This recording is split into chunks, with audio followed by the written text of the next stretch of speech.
Hello students, कैसे हैं आप लोग। आई एम अभिषेक सक्सेना और हम लोग पढ़ रहे हैं matrices for class 12th। Okay, so last lecture में हमने देखा how to find out the inverse by using adjoint method. अब हम लास्ट लेक्चर में हमने कुछ क्वेश्चंस भी सॉल्व किए।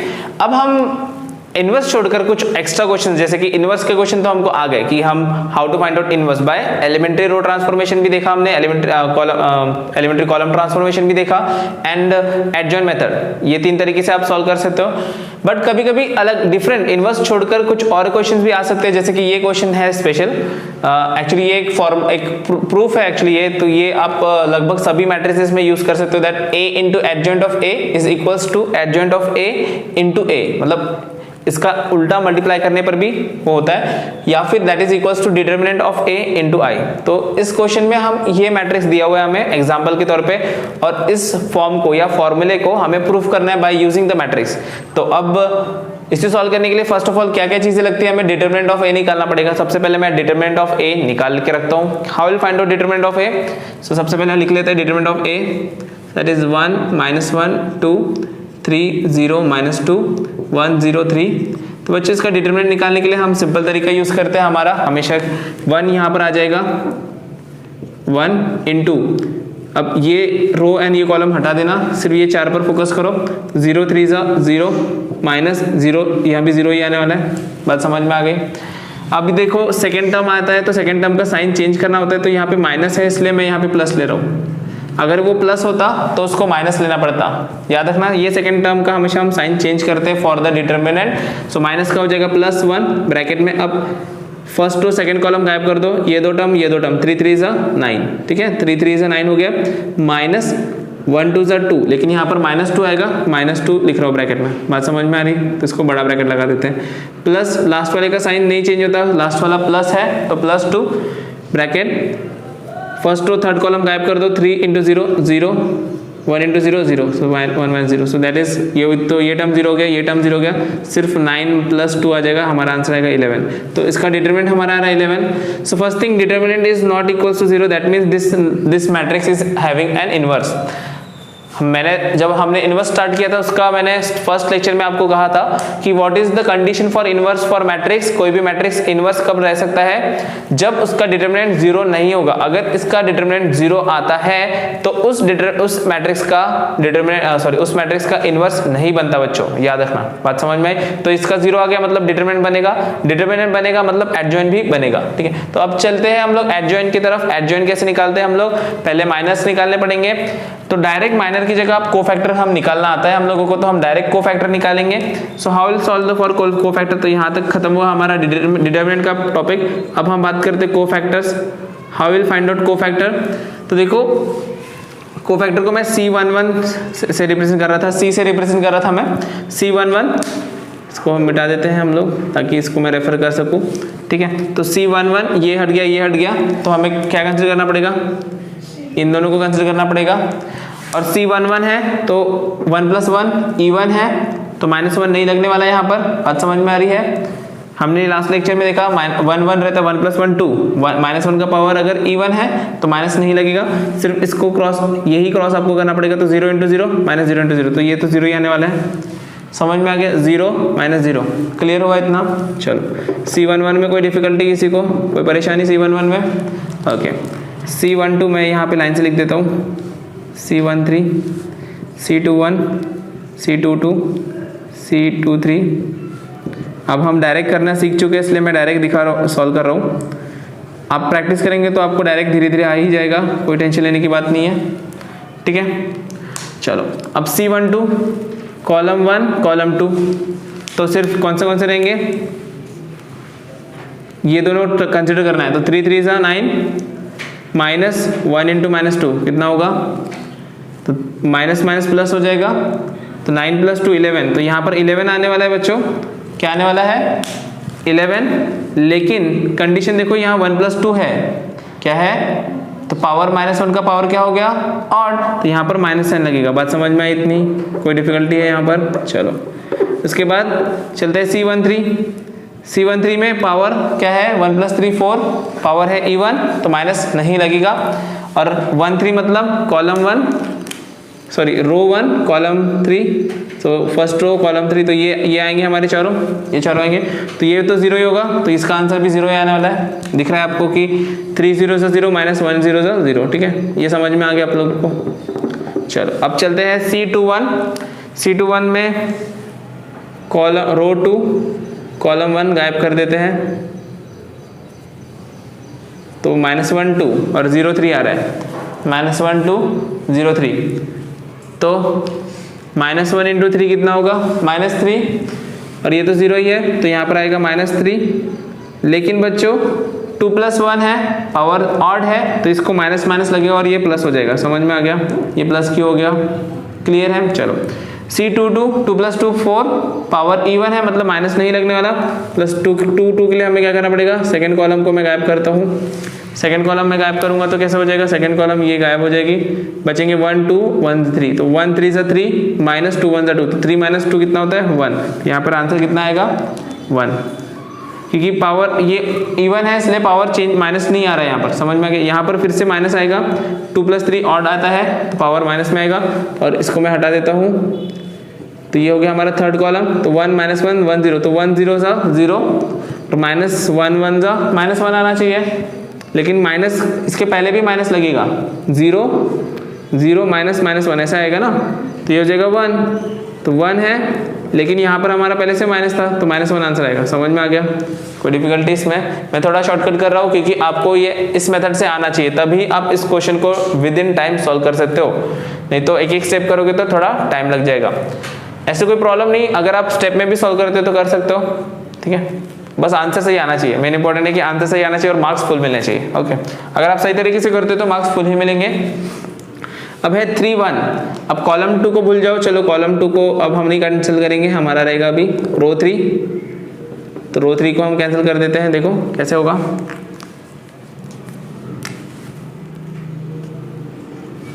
रो 3 को गायब कर दो, चलो रो 3 गायब, अब कॉलम 1 ये बच गए, तो क्या आएगा देखो, सबसे पहले तो मुझे बताइए 3 + 1 है, ये इवन है, तो इवन है 3 + 1, तो वहां पे माइनस का पावर लगेगा कि नहीं लगेगा, नहीं लगेगा, क्योंकि 3 + 1 इवन हो गया, तो 3 + 1 4, तो माइनस का पावर नहीं लगेगा, प्लस हो जाएगा वो।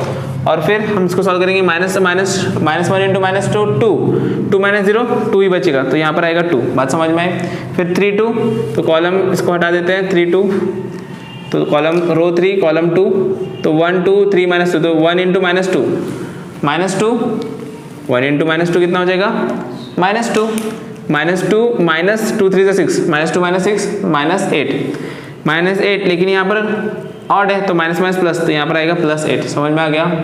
लास्ट की बात करते हैं, रो 3 column 3, so here it is 3 1 0 से 0 एंड 3 1 -3, तो यहाँ पे 3 आ जाएगा, लेकिन यहाँ पर भी प्लस है तो 3, so this one is okay cofactor. अब हम कोफैक्टर को लिख लेते हैं अच्छे से, बिकॉज हमें एडजॉइंट निकालना है। सो कोफैक्टर कैसे लिखेंगे हम यहाँ पर, सो कोफैक्टर ऑफ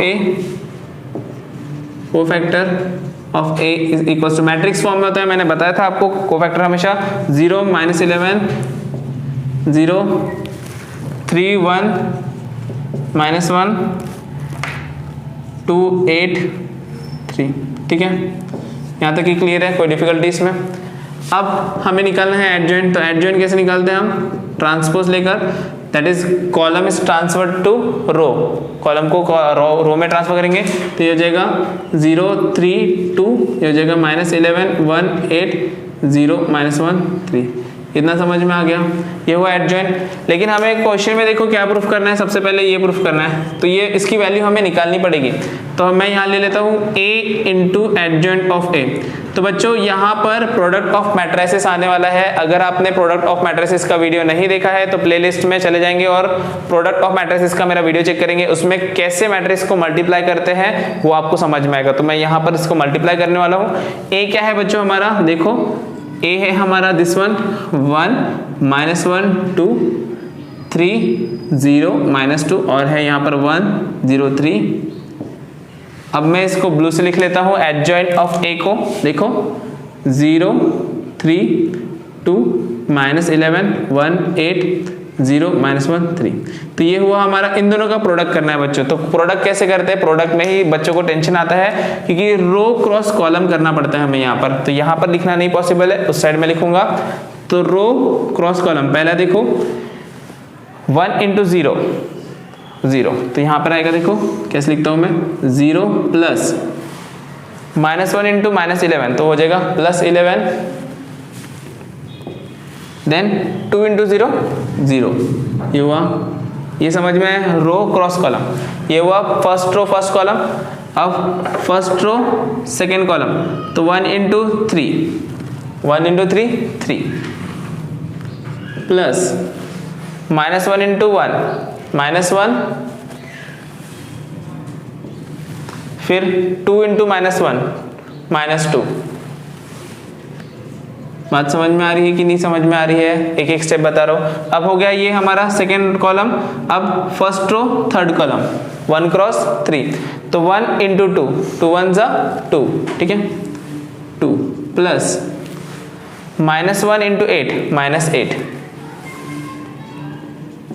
फिर आएगा 2 3 = 6, ठीक है, प्लस 6। ये हुआ हमारा 1 फर्स्ट रो हो गया हमारा। फर्स्ट रो को मैं यहाँ से हटा देता हूँ, चलो ठीक है। अब हम बात करने वाले हैं सेकेंड रो। सेकेंड रो हम बात करने वाले हैं फर्स्ट कॉलम की, ठीक है। देखो 3 × 0 0 प्लस 0 × -11 0 प्लस -2 × 0 0, तो ये तो पूरा ही 0 हो गया।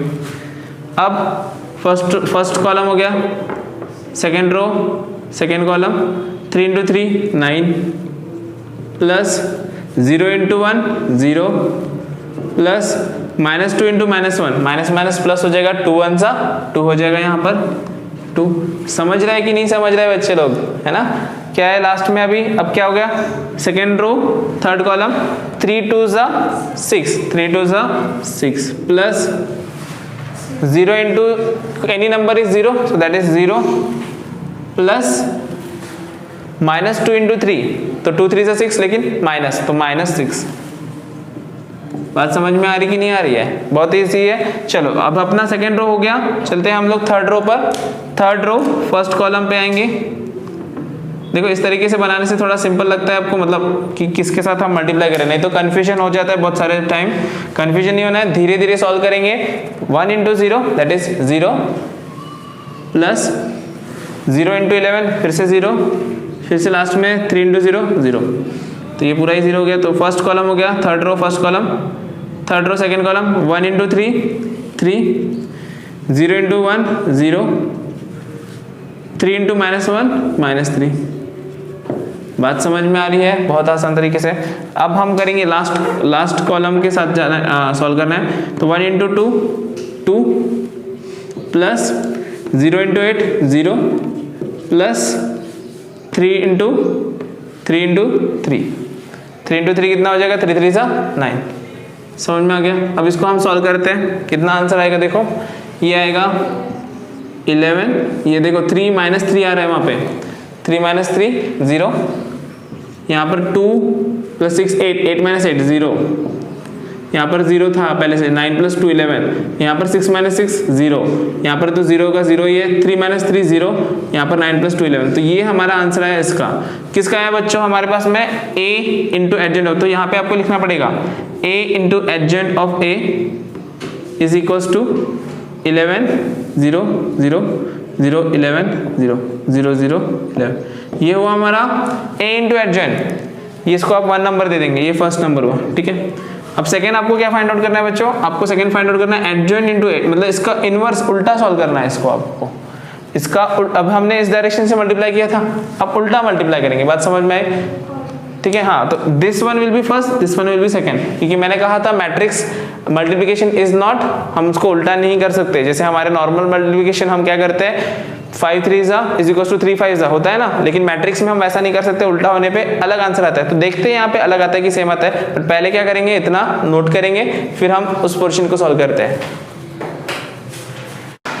ओके, सो हाफ पार्ट हो गया हमारा। अब नेक्स्ट पोर्शन जो हमें प्रूव करना था, a इंटू एडजॉइंट हमारा आ गया दिस वन 11 0 0 0 11 0 0 0 11। अब हम प्रूफ करेंगे एडजॉइंट इंटू a वही आता है या अलग, अगर सेम आया तो हमारा प्रूफ आधा प्रूफ हो जाएगा, फिर ये लास्ट प्रूफ करना पड़ेगा। ठीक है, चलो अब इसको सॉल्व करते हैं। सेम यहाँ पर भी क्या होगा, प्रोडक्ट है, ये हमारा एडजॉइंट आया था, अभी मैंने एडजॉइंट निकाला था, इसके बाद एडजॉइंट इंटू a।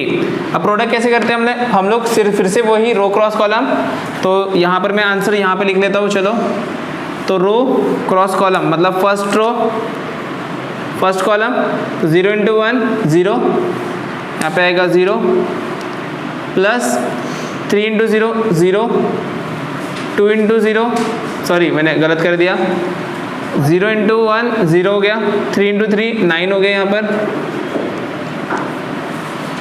2 1 जा 2। समझ में आ गया, इतना क्लियर है। Then first row second column 0 into -1 0 plus 3 into 0 0 plus 2 into 0 0। ठीक है, ये हुआ सेकेंड हमारा। Then first row third column 0 into 2 0 plus 3 into -2 -6 plus 2 into 3 6।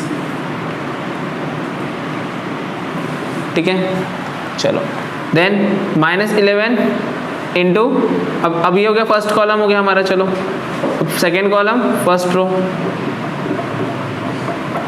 -11 into 1 -11 plus 1 into 3 3 plus 8 into 1 8।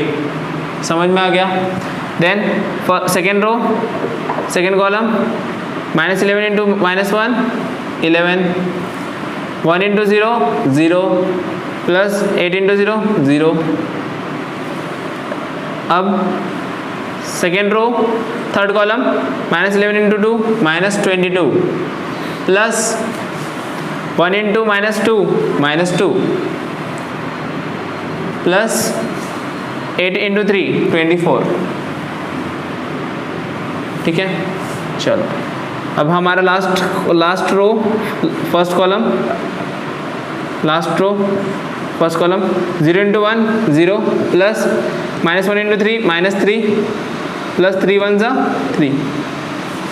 Then first row second column 0 into -1 0 plus -1 into 0 0, last भी 0 आएगा क्योंकि यहाँ पर 0 है।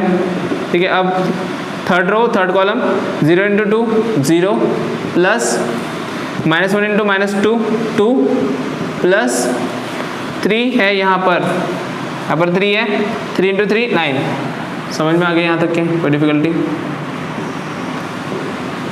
इसको सॉल्व करते हैं तो देखो ये आएगा 9 + 2 11, आएगा 0, आएगा 0 6 -6 है 0 हो जाएगा। यहाँ पर -11 3 + 8 11 होता है, 11 - 11 0 हो जाएगा। यहाँ पर आएगा 11। यहाँ पर देखो 24 ये माइनस माइनस प्लस हो जाएंगे, ये हो जाएगा -24 + 24 -24 + 24 हो जाएगा 0। यहाँ पर देखो -3 + 3 हो जाएगा 0, ये तो 0 ही है पूरा। ये 2 + 9 11, तो दिस इज सेम आ रहा है। देखो हमारा ये दोनों आंसर सेम आ रहा है। ये है हमारा एडजॉइन इनटू क्या, हमारा एडजॉइन इनटू ए। तो यहाँ पर मैं बोल सकता हूँ कि a into adjoint of a is equals to adjoint of a multiplied by a। ये प्रूफ हो गया हमारा। चलो पहला प्रूफ हो गया, यहाँ तक प्रूफ हो गया हमारा। अब लास्ट प्रूफ करना है। तो डिटर्मिनेंट ऑफ a हमारा आ चुका था, I think determinant of a, I think determinant of a हमारा 11 आया था। Do you remember? मैंने इसके पहले डिटर्मिनेंट ऑफ a निकाला था। तो डिटर्मिनेंट ऑफ a हमारा 11 आया था बच्चों। क्या आया था? 11। और i कितना होता है? 1 0 0 0 1 0 0 0 1। बच्चों ऐसा होता है ना, i 3 × 3 का i ऐसा होता है। अब बस इनको प्रोडक्ट करना है। तो प्रोडक्ट कैसे करते हैं? एनी नंबर मल्टीप्लाइड बाय, तो 11 मल्टीप्लाइड बाय 1 0 0 0 1 0 0 0 1 क्या हो जाएगा? ये 11 0 0 0 11 0 0 0 11। बात समझ में आ रही? जब हम कोई नंबर मल्टीप्लाई करते हैं तो सारे एलिमेंट्स के साथ मल्टीप्लाई होता है। तो यहाँ पर ये हुआ हमारा, इसको मैं लिख सकता हूँ डिटरमिनेंट ऑफ ए इंटू आई, यही हमें प्रूफ करना था, इज इक्वल्स टू हमारा आ गया, देखो सेम आया, ये भी है और ये भी सब सेम आ रहे हैं, इज इक्वल्स टू मैं लिख सकता हूँ determinant of A into I. तो यहाँ पर हमारा पूरा प्रूफ कंप्लीट हुआ। पहले आपको एडजॉइंट निकालना था, फिर ए इंटू एडजॉइंट किया, वैल्यू आई हमारे पास में ये, देन एडजॉइंट इंटू ए किया, फिर से वैल्यू एक सेम आई हमारी वैल्यू, तो वो इक्वेट कर दिया, then determinant of A into I, तो determinant of A into I करने पर भी हमारी सेम वैल्यू आ रही, मतलब ये एक प्रूफ हो रहा है। और याद रखना है ये एक आप फॉर्मूला समझो या एक रूल समझो कि this is a rule for a, मतलब एक अगर नॉन जीरो मैट्रिक्स है हमारे पास में तो इसका ये आंसर ये मिलने वाला है हमको, ठीक है, जिसका अगर एडजॉइंट निकलता है तो, ठीक है। सो नोट करो इसको and then will try to solve more question. Okay, so हम लोगों ने इनवर्स ऑफ मैट्रिसेस देख लिया, मैट्रिक्स को किस तरीके से सॉल्व करते हैं, डिटर्मिनेंट हमें आता है सॉल्व करना, कोफैक्टर हमें सॉल्व करना आता है, एडजॉइंट सॉल्व करना आता है। लगभग मैट्रिसेस के जितने भी आपके टॉपिक्स थे 12th के वो हमने सब कवर किए। जस्ट हम ज्यादा क्वेश्चन नहीं कवर कर पाए बिकॉज प्रैक्टिस, जब तक आप प्रैक्टिस नहीं करोगे तब तक मेरे सॉल्व करने से आपको आंसर नहीं आने वाला। आप सॉल्व करो, अगर पर्टिकुलर किसी क्वेश्चन में आपको डाउट आता है तो कमेंट में बताओ कि सर हमको ये क्वेश्चन नहीं आ रहा, मैं ट्राई करूंगा कि आपको सोल्यूशन दूं या आप मुझे कॉन्टेक्ट करने की कोशिश करो, ठीक है। So next topic is about the application of matrices. अब देखो हमने मैट्रिसेस पढ़ लिया, तो जैसे कि हमने लॉजिक में भी एप्लीकेशन ऑफ लॉजिक पढ़ा था, अब हम 12th क्लास में लगभग सभी चैप्टर में इस तरीके से एप्लीकेशन पढ़ने वाले हैं। वैसे ही मैट्रिसेस का what is the application of matrices, कि मैट्रिसेस यूज कहां करते हैं हम लोग। तो देखो हम आप लोगों ने 10th क्लास में लीनियर इक्वेशंस इन 2 वेरिएबल सॉल्व किए थे, तो लीनियर इक्वेशन इन 2 वेरिएबल्स जो होते हैं या 3 वेरिएबल्स, 2 वेरिएबल 3 वेरिएबल 4 वेरिएबल, तो जितने भी लीनियर इक्वेशंस है उन्हें सॉल्व करने के लिए हम मैट्रिसेस का यूज कर सकते हैं बच्चों। कैसे, तो अब टू सॉल्व लीनियर इक्वेशन हमारे पास एक्चुअली 2 मेथड है। अब एक मेथड है मेथड ऑफ इन्वर्शन और दूसरी मेथड है रिडक्शन मेथड। तो पहला मैं ये समझा देता हूँ, फिर रिडक्शन मेथड पे आएंगे। पहले मेथड ऑफ इन्वर्शन, इस मेथड का नाम है method of, so first method is method of inversion.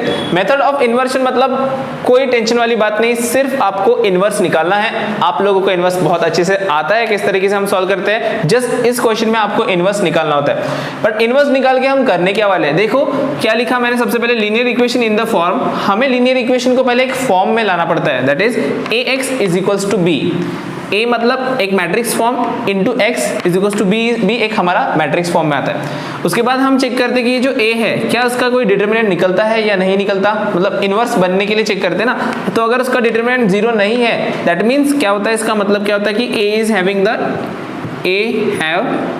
A inverse, A का A इनवर्स निकाल सकते हैं। तो फिर आपको क्या करना होता है कि फाइंड A इनवर्स, फिर आपको फाइंड A इनवर्स। अब A इनवर्स कैसे निकालोगे आप, है ना, तो फाइंड A इनवर्स निकालने के लिए यही यूज करोगे आप। What method do you use, आप A इनवर्स का कोई भी मेथड, एडजॉइंट मेथड यूज करो। मतलब कैसे आप निकालते हो, A into A inverse is equals to I, ये लिखकर आप सॉल्व करते हो। तो रिडक्शन मेथड आप सॉल्व कर एलिमेंट्री ट्रांसफॉर्मेशन सॉल्व कर सकते हो, या फिर एडजॉइंट मेथड से आपको A इनवर्स निकालना है। ये बीच का स्टेप मैंने नहीं लिखा था, आपको A इनवर्स निकालना होता है।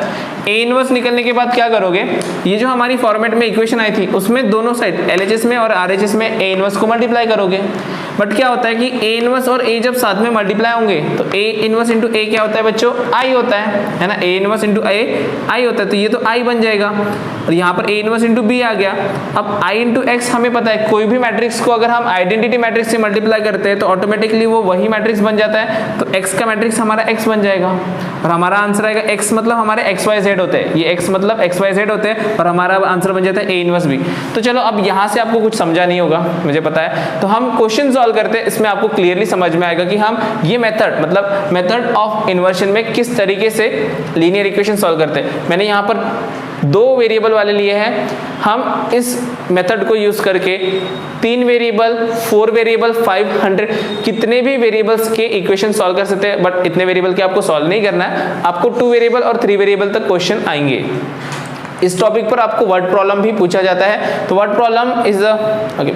Problem is your task. Word problem आपकी प्रैक्टिस करना आपको करना पड़ेगा, क्योंकि वर्ड प्रॉब्लम हम ऐसे नहीं डेवलप करते, धीरे धीरे डेवलप करते। आप वर्ड प्रॉब्लम की प्रैक्टिस करेंगे तो आपको आ जाएगा, ठीक है। चलो इसको हम सॉल्व करते हैं। सबसे पहला, जब भी हमें एप्लीकेशन ऑफ मैट्रिसेस का क्वेश्चन है तब हम क्या करेंगे, हम इक्वेशन को एक स्टैंडर्ड फॉर्म में लाएंगे।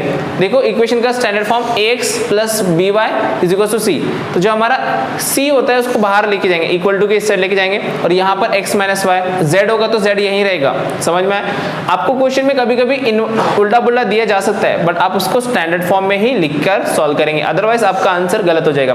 अब ये है हमारा नॉर्मल इक्वेशन फॉर्म, इसी को हम कन्वर्ट करेंगे मैट्रिक्स फॉर्म में। देखो ये जो फॉर्म मैंने बताया था ये मैट्रिक्स फॉर्म है, तो क्या होगा, जितने भी कोएफिशिएंट्स हैं ये हो जाएंगे a में। कैसे लिखेंगे, देखो इसको मैं लिखूंगा 3, यहाँ पर कुछ नहीं है मतलब -1, कुछ नहीं होता है मतलब 1 होता है वहाँ पर, यहाँ पर क्या है 2, यहाँ पर है -3। ये हुआ मेरा मैट्रिक्स फॉर्म a का, ये a हो गया। इसके बाद मुझे x लिखना है, तो x मतलब जो जितने वेरिएबल है, अब यहाँ पे 2 क्रॉस 2 का बना है तो ये बनेगा, मतलब ये बनेगा 2 क्रॉस 1 का, मतलब ये होगा x और ये होगा y।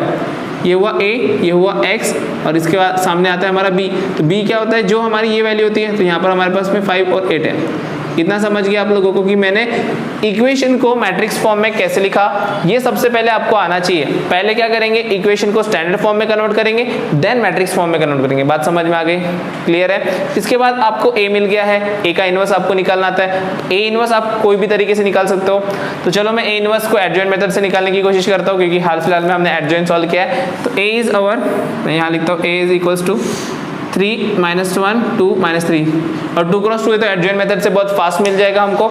इसका मैं कोफैक्टर लिखता हूँ, कोफैक्टर अगर मैं लिखता हूँ तो 1 क्रॉस 1, 1 क्रॉस 1 ये 3 आएगा -3, लेकिन यहाँ पे माइनस माइनस प्लस हो जाएगा, 3 हो जाएगा। वो समझ में आ रहा है ये 3 कैसे हुआ? कोफैक्टर कैसे लिखते हैं हम लोग, 1 क्रॉस 1, तो ये मिलेगा आंसर। लेकिन 1 1 ये माइनस होता है, 1 + 1 माइनस होता है कि प्लस होता है? प्लस होता है, तो यहाँ पे माइनस माइनस क्या हो जाएगा, माइनस माइनस प्लस हो जाएगा। ठीक है, नहीं समझ में आया? देखो हम माइनर कैसे, माइनर निकालते हैं 1 1 का, तो माइनर इसका निकलेगा -3, माइनर निकालूंगा 1 2 का, तो इसका माइनर मिलेगा 1 2, तो यहाँ पे मिलेगा 2, माइनर निकालूंगा 2 1, तो 2 1 तो आएगा -1, माइनर निकालूंगा 2 2 तो आएगा 3। अब कोफैक्टर निकालना है, तो इसके सामने -1 मल्टीक्यूब का पावर 1 + 1 लेता हूँ, ये तो 2 हो गया ना, -1 का पावर 1 + 1 2, तो ये हो जाएगा 1, ये क्या हो जाएगा 1, तो ये हो जाएगा -3। समझ में आया? अब यहाँ पर भी -1 का पावर 1 + 2 रहता है कोफैक्टर निकालते वक्त, तो ये हो जाएगा -2, यहाँ पर हो जाएगा माइनस माइनस प्लस 1, ये हो जाएगा 3, ये हुआ कोफैक्टर। एडजॉइंट क्या होगा इसका, transpose adjoint of A, that is -3 1 -2 3। इतना समझ में आया? इनवर्स क्या होगा फिर हमारा, इसका आपको डिटर्मिनेंट निकालना पड़ेगा। What is the determinant, 3 3 = 9, -9 minus minus minus -2, -9 + 2 that is -7। तो डिटर्मिनेंट मतलब हमारा ए इनवर्स हो जाएगा 1/-7 इंटू दिस वैल्यू -3 1 -2 3। इतना समझ में आया? यहाँ तक की कोई डिफिकल्टी? ये हमें मिल गया ए इनवर्स। फिर मैंने क्या बताया था कि ए इनवर्स को हम इस इक्वेशन में मल्टीप्लाई करेंगे, तो हमारे पास इक्वेशन होती है ax = b। अब मैं LHS और RHS दोनों साइड में ए इनवर्स मल्टीप्लाई करूंगा, तो ए इनवर्स मल्टीप्लाई करने पे क्या होगा, a inverse into a into x = b, तो ये तो i हो जाएगा। जैसे कि मैंने यहाँ लिखा था ना, a inverse into a is i, और i इंटू x बन जाता है, तो ये हो जाएगा x = सॉरी यहाँ पे भी a इनवर्स मल्टीप्लाई करना पड़ेगा मुझे, तो ये हो जाएगा a इनवर्स इंटू b। ठीक है, हमेशा ए इनवर्स को पहले मल्टीप्लाई करना, नहीं तो आपका आंसर गलत हो जाएगा। क्योंकि देखो ए इनवर्स हमारा आया 2 क्रॉस 2 में, और हमारा बी रहता है देखो 2 क्रॉस 1 में। तो x = ए इनवर्स लिखता हूँ मैं यहाँ पर 1/-7 -3 1 -2 3 इंटू बी क्या है हमारा 5 और 8। समझ में आई बात? तो अब क्या इनका मल्टीप्लिकेशन हो सकता है, तो मल्टीप्लिकेशन का क्या रूल है, इसका ऑर्डर क्या है 2 क्रॉस 2, इसका ऑर्डर है 2 क्रॉस 1, तो रो क्रॉस कॉलम, क्या इनका मल्टीप्लिकेशन हो सकता है? मल्टीप्लिकेशन हो सकता है कि नहीं हो सकता है? होगा ना। फर्स्ट का देखो रो एंड सेकंड का, तो उल्टा करके मल्टीप्लाई कर सकते हैं हम लोग इसको।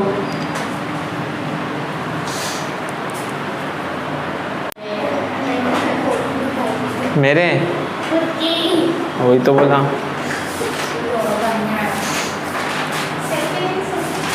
Okay so this two matrices are in multiplication, first का ऑर्डर है 2 क्रॉस 2, सेकंड का ऑर्डर है 2 क्रॉस 1। तो कंडीशन क्या है बच्चों मल्टीप्लिकेशन की, मल्टीप्लिकेशन ऑफ मैट्रिसेस में column of first matrix should be equal to row of second, column of first matrix must be equal to row of second, है बराबर 2 और 2। और जो हमारा आंसर आएगा वो कैसे आएगा बच्चों, फर्स्ट का रो सेकेंड का कॉलम, आंसर आता है फर्स्ट का रो सेकेंड का कॉलम। तो इसको हम सॉल्व करते हैं, -1/7 को मैं बाहर ही रहने देता हूँ, रो क्रॉस कॉलम, ये first row first column 5 × 3 -15 plus 8 1 जा 8, ये हुआ हमारा first row first column complete हो गया, इतना रहेगा। फिर second row first column -2 × 5 -10 plus 3 8 जा 24, इसको सॉल्व कर लेते हैं। -1/7 ये होगा, प्लस करेंगे, ये माइनस हो जाएगा, 15 में से 8 गया 7, लेकिन साइन आएगी -7, ये आएगा 10 और 24, तो इसमें से 24 में से 10 चला गया, 14 बचा। अब ये -7 को मैं अंदर पुट कर लेता हूँ, -1/7 को अंदर पुट करेंगे तो क्या होगा, -7 × -1/7, 14 × -1/7, ये 2 हो जाएगा, ये कैंसिल हो गया, तो इसका आंसर आएगा -1 और 2। ठीक है, तो ये हम क्या सॉल्व कर रहे थे असली में, क्या सॉल्व कर रहे थे हम, x की वैल्यू, यहाँ पर हमारा था x हम यहाँ पे लिख सकते हो, x पूरा लिख सकते हो आप। तो x का मतलब क्या है, एक्चुअली में x and y, तो आप इससे इक्वल कर सकते हो, x की वैल्यू आएगी -1 और y की वैल्यू आएगी 2। तो ये इस तरीके से आप लीनियर इक्वेशन सॉल्व कर सकते हैं। तो ये हुआ हमारा मेथड ऑफ क्या है, मेथड ऑफ इन्वर्शन, मतलब हम यहाँ पर इन्वर्स यूज करके इसको सॉल्व करते हैं।